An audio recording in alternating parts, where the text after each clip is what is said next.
Morning light streamed through the windows of a two-story house facing a tree-lined street in a quiet residential area near Scottsdale, on the outskirts of Phoenix. It was a pleasant spring morning, before Arizona's harsh heat had set in. "Mom, I'm going to borrow some new dinosaur books from the library today." Rachel Wilson, busy preparing lunch in the kitchen, turned around with a smile at her son Tommy's voice. Those bright blue eyes behind his glasses, and that innocent smile, he looked just like his father Michael.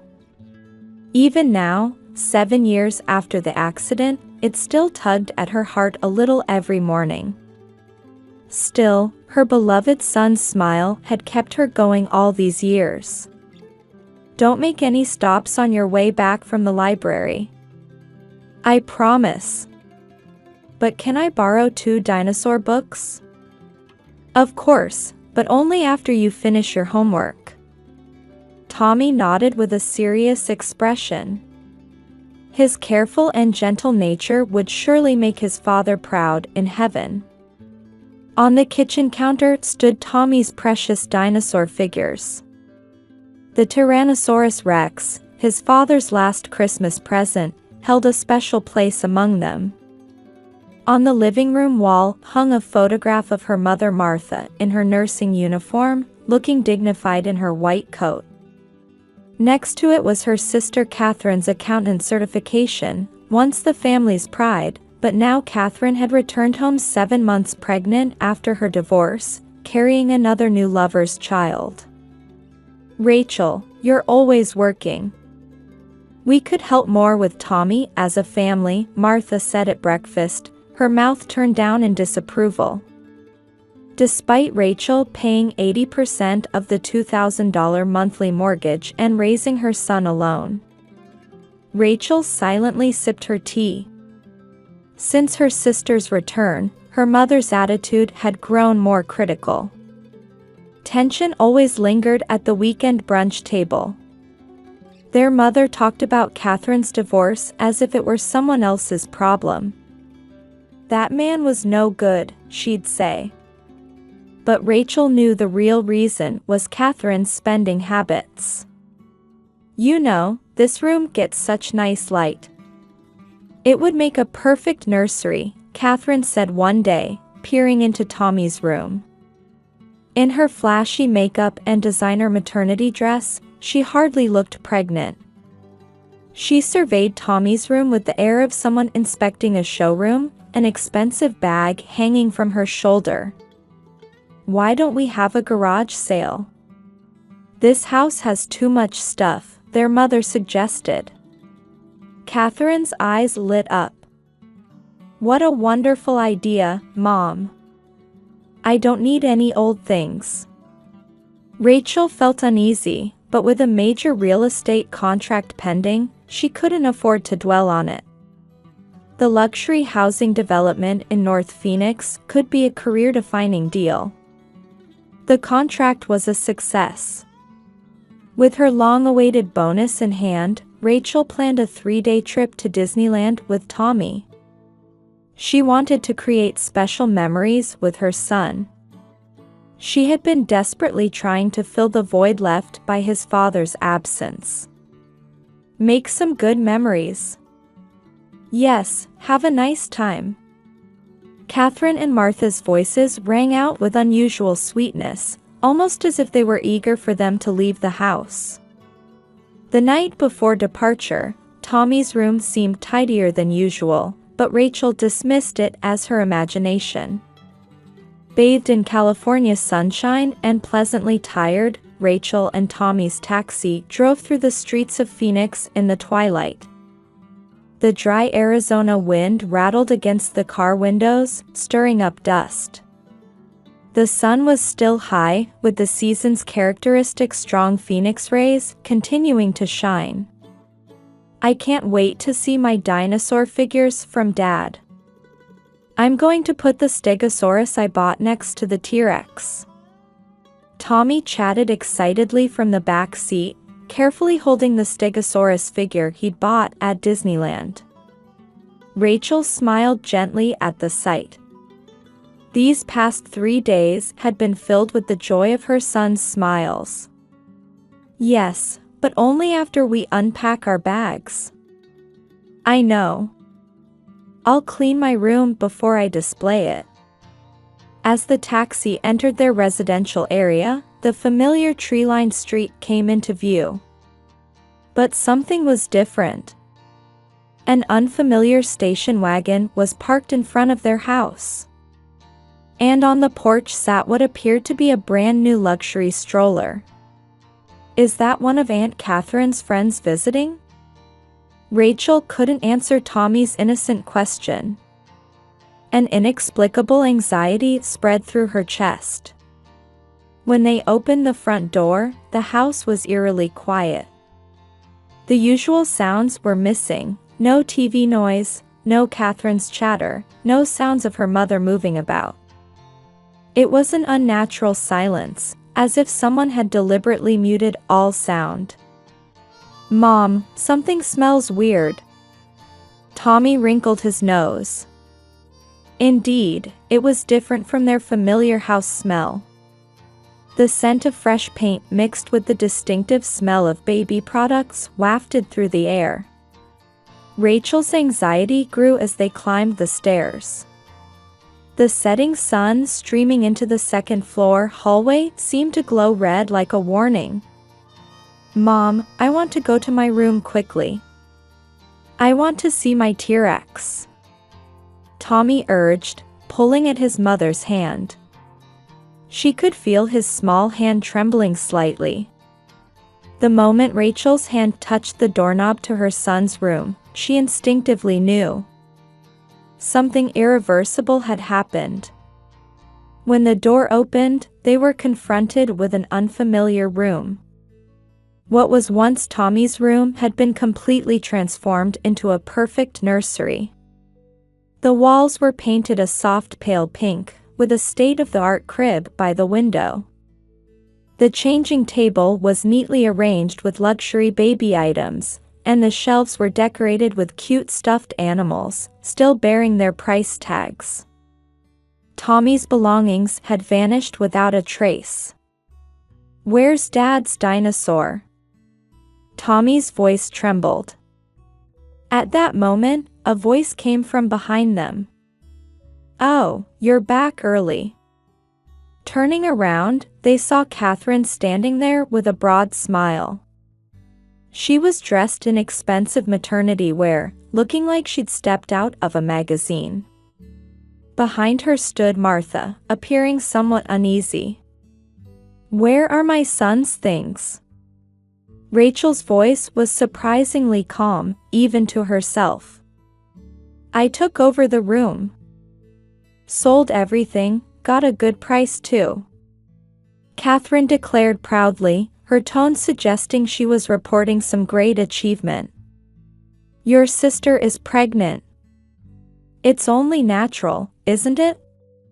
Martha added with a small laugh, as if it were the most obvious thing in the world. "What about the dinosaur Dad gave me?" "It was his last present." Tommy's voice shook. Large tears rolled down his cheeks. "Oh, that old toy? I sold it all to the second-hand shop.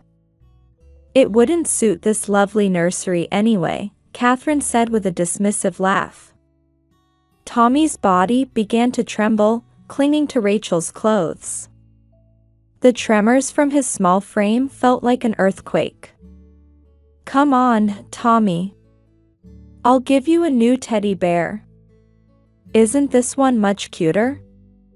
As Catherine reached for a new teddy bear from the shelf, Rachel's voice cut through the air like ice. "Don't touch him." With trembling hands, she took out her smartphone. "I'm calling the police. This is theft." "Oh, don't be so dramatic," Catherine laughed. "Calling the police on family? How could you do this to family?" Martha said in confusion, her voice tinged with reproach. "This ends here," Rachel declared quietly but firmly. Holding her sobbing Tommy close, Rachel slowly left the room. Behind them, she could hear Catherine and Martha's laughter, an eerie sound, as if they were enjoying someone else's misfortune. In the car, Tommy asked in a trembling voice, "Mom, what are we going to do?" "Dad's dinosaur." "I promise we'll get it back," Rachel vowed, holding her son tightly. Her voice carried a determination stronger than ever before. This was no longer just a family dispute. It was the beginning of righteous retribution against an unforgivable betrayal. The fluorescent lights of the Phoenix police station illuminated Rachel's tired face. The station was quiet in the late hours, with only the occasional phone ring and keyboard clicks breaking the silence. Detective Sarah Morrison, sitting across the desk, studied Rachel with perceptive eyes. Everything in Tommy's room was disposed of. His clothes, books, toys, and the dinosaur figure that was his father's last gift. Rachel's voice trembled slightly. "We've reviewed the security camera footage," Detective Morrison said, turning her computer screen. 3 days ago, in the afternoon, a second-hand dealer's truck was parked in front of your house. The footage shows your sister and mother carrying out multiple boxes and bags. The video also captured Catherine speaking smugly with the dealer, while Martha helped carry boxes. Neither of their expressions showed any sign of guilt. "We've also checked social media," a young officer brought new evidence. The smartphone screen displayed Catherine's Instagram account. In her posts, Tommy's belongings were labeled as unwanted items. The dinosaur figure, his father's last gift, was among them. "We've estimated the total value of the stolen items," Detective Morrison showed some documents. "Currently, it amounts to approximately $20,000. The dinosaur figure collection, in particular, included some premium pieces." Rachel nodded silently. It wasn't about the money. Her son's memories and the bond with his late father had been ruthlessly stolen. Leaving the police station, Rachel headed to a prominent law firm in Maricopa County. On the top floor of a downtown high-rise, she walked down the marble hallway with determined steps. "There's clear premeditation," Attorney James Foster said, reviewing the evidence documents. Looking at the social media post history, they had been planning this for at least a month. "It was a deliberate crime targeting your vacation period." Foster spread documents across his desk. "Furthermore, we have gathered testimonies from neighbors. There are witnesses who heard Catherine openly declaring that she had priority because she was pregnant." The next move was economic sanctions. At the bank, Rachel initiated the process to stop payments on the family home's mortgage. All documentation of her covering 80% of the monthly $2,000 payment was on record. "This is a draft of the certified letter," Attorney Foster presented new documents. "It details all the evidence of how you've essentially supported the household finances for 7 years." That evening, 3 police cars pulled up in front of the family home. Neighbors watched the scene unfold from behind curtains. "How could you do this?" Martha wailed. "Calling the police. Aren't we family?" Rachel didn't respond to those cries. "Rachel, do you realize what you're doing? Having your pregnant sister arrested." But there was no turning back. This wasn't mere revenge. It was the pursuit of justice and the protection of her son's rights. That night, in a hotel room, Rachel gently stroked the cheek of her sleeping Tommy. Tomorrow would begin a new battle, the legal proceedings in court. But it was a necessary process. "I'll get back Dad's keepsake, I promise," Rachel whispered softly. Her voice carried an unwavering determination. The heavy doors of the Maricopa County Courthouse gleamed in the morning light. Phoenix's early summer sun was already strong, with cicadas chirping in front of the stone courthouse.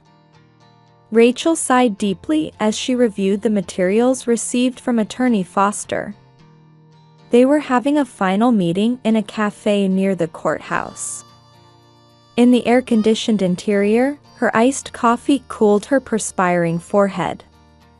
"We have sufficient evidence," Foster said, his voice full of confidence. "Social media post history, security camera footage, neighbor testimonies. And most importantly, among the mountain of documents spread on the table, there was shocking evidence." Catherine's social media direct messages revealed conversations with secondhand dealers from 3 months prior. "Can you buy everything from my nephew's room? High price. I want to dispose of it quickly because we're moving." "Complete fabrication," Foster pointed out. "There were never any plans to move. It's clearly premeditated theft." Moreover, Martha's bank account movements were suspicious. After Catherine's divorce, large sums were being withdrawn monthly. Meanwhile, all records of Rachel's continued mortgage payments were submitted as evidence. "Your mother was counting on your mortgage payments to support Catherine's luxurious lifestyle." Leaving the cafe, Rachel headed to her new home. The apartment they'd moved into last week still had boxes piled up everywhere. However, Tommy's new room was already neatly organized. "Mom, I'm going to school," Tommy called out cheerfully. He seemed to be gradually adjusting to his new school. "Take care," Rachel called after him, feeling that her son's back looked a little stronger than before. On her way to the courthouse, her phone rang. It was Detective Morrison. "We've found new evidence," the detective's voice was excited. "Some of Tommy's belongings have been discovered in the second-hand dealer's warehouse, including the dinosaur figures." Rachel's heart raced. There was still hope to recover his father's last gift. Arriving at the courthouse, reporters had already gathered. The case had drawn local media attention as a controversial story about woman sues pregnant sister. The courtroom was filled with a solemn atmosphere. Heavy wooden furnishings, the American flag, and the judge's bench all emanated dignity. Catherine entered wearing expensive maternity wear, with a tired-looking Martha beside her. Neither of them spared Rachel a glance. Evidence photos were displayed on the screen one after another. Security camera footage, social media posts, bank transaction records, and the decisive message exchanges. The defendant had planned this before returning to the family home, the prosecutor addressed the jury. She didn't hesitate to sell even the last gift from her niece's father. Catherine's lawyer tried to emphasize pregnancy-related stress as a factor. However, this argument fell flat in the face of evidence showing premeditation. "We call Tommy Wilson to the stand," Foster announced. Seated in the small witness box, Tommy bravely began speaking in his own words. "The dinosaur that Dad gave me before he went to heaven, it was my treasure." The courtroom fell silent. "Grandma and Aunt Catherine took everything from my room. Even my memories with Dad." During Tommy's testimony, Catherine maintained a defiant smile. Her attitude caused the jurors' expressions to change. Rachel and Catherine crossed paths in the hallway. "Why?" Rachel asked quietly. "Why?" "You wouldn't understand," Catherine sneered. "Always the perfect sister, playing the ideal mother. Your jealousy hurt my son's heart." "Jealousy? Don't make me laugh. I have a new life. Once this baby is born, everything will be mine," Catherine said, stroking her heavily pregnant belly. In the afternoon session, Martha took the witness stand. I just wanted to help Catherine." Watching her mother testify through tears, Rachel felt complex emotions. "But you knew you were selling your grandson's belongings?" The prosecutor's questioning left Martha speechless. Finally, Detective Morrison presented the decisive evidence. The defendant sold the stolen items to multiple second-hand dealers. The total amount comes to $23,475. As the evidence examination concluded, deliberations began. Rachel closed her eyes in prayer. Beside her sat Tommy, looking exhausted. The deliberation took 2 hours. The jury has reached a verdict. As everyone held their breath, the jury foreman stood up. "We order the defendant, Catherine Wilson, to pay damages of $30,000. Furthermore, she is prohibited from approaching the victim and her son." Rachel quietly stood up. Looking at Catherine and Martha, she slowly said, "This is the end for us." As they were leaving the courtroom, Detective Morrison caught up with them. "Mrs. Wilson, I have one more report. We can return the dinosaur figures recovered from the second-hand dealer tomorrow." Tommy's eyes lit up. Rachel hugged her son while looking out the window. The Phoenix sky was unusually clear and blue. Morning sunlight streamed through the windows of their new home. Though the view was different from Scottsdale, Rachel and Tommy had grown completely accustomed to this place over the past 6 months. "Mom, look. The dinosaur room is finished." An energetic voice rang out from upstairs.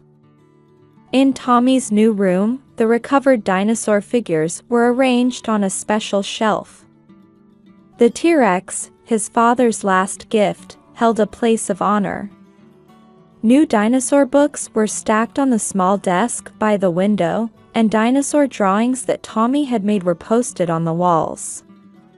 "It's a lovely room," Rachel said, gently stroking her son's head. "I'm sure Dad would be happy too." Through sessions with a child psychologist, Tommy gradually began to heal his emotional wounds. At first, he would often wake up from nightmares in the middle of the night. But now, he had made new friends and regained his former smile. "Hey, Mom, I got 100% on my math test today." Tommy showed her his test paper. "The teacher said I did really well." Meanwhile, their former home stood empty. With the mortgage payments in default, it was ultimately foreclosed. Martha and Catherine were forced to move to a trailer park on the outskirts of Phoenix. One holiday, Rachel went out to lunch with her work colleagues. The conversation naturally turned to that incident. "Have you heard about Catherine?" Jennifer lowered her voice to say. "After giving birth, she developed postpartum depression and can't take care of the baby." "I heard Martha is taking care of it," another colleague added. "But it seems the newborn care is too much for someone her age." Rachel silently listened while staring into her coffee cup. According to rumors on social media, Catherine was still splurging on luxury brands. However, life in the trailer house must have been far from the new life she had imagined. "I heard they can't get any support," Jennifer continued. "Nobody in the community wants to get involved. Even the church groups are keeping their distance." Karma, her colleagues' voices carried a hint of satisfaction. That evening, Rachel was enjoying the cool evening air on the small patio in their garden. The Arizona night breeze gently caressed her cheeks. "Mom," Tommy sat down beside her. "How are Grandma and Aunt Catherine doing?" Rachel hesitated for a moment. But looking into her son's clear eyes, she decided to answer honestly. "They're going through a difficult time. But that's the result of their choices. They're not happy like us?" "Well..." Rachel drew her son close. "But we have what's truly important, don't we?" "Yes," Tommy answered with a smile. "Dad's dinosaurs, and Mom, and..." He looked up at their new house. "This home and kind friends too." Stars twinkled in the night sky. The bustle of Phoenix echoed in the distance. A year later, life continued in the trailer park for Catherine and Martha.